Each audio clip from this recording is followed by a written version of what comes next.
એટલે અંકિતે તો કીધું જ કે ભાઈ ફિલ્મ કેવી રીતે બની, કારણ કે ખીચામાં હાથ નાખ્યા કઈ હતા નહીં પૈસા, એમને નીકળી ગયા હતા, ખાલી રહેવાના ખાવાના પૈસા હતા, બાકી બધા આવી ગયા હતા. ફિલ્મ બનાવી છે અને એટલા ચમત્કાર થયા આખી પ્રોસેસમાં કે જેની વાત જવા દો, કે એ તમને ત્યારે ખબર ના પડે, પણ તમે જ્યારે આગળ જઈને બધું વિચારો ને કે શું શું થયું હતું આપણે, ત્યારે સમજાય કે ઓ ભાઈ આવું થઈ ગયું.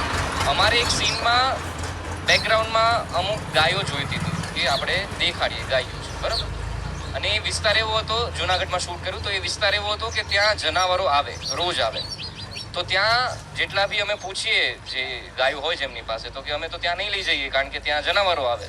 એટલે અમે 2 દિવસ સતત મથ્યા કે કોઈ એક ગાય આપી દો એમ, પણ કે નહીં ત્યાં તો નહીં, કારણ કે ગમે ત્યારે જનાવર આવી શકે. એટલે અમે છેલ્લે હાર માની લીધી કે ભાઈ અહીંયા આપણે ગાયો વગર શૂટ કરી લઈએ. અમે શૂટ કરવા ગયા એ દિવસે અને ત્યાં પહોંચ્યા તો સન બહુ હાર્શ હતો. તો અમે લોકો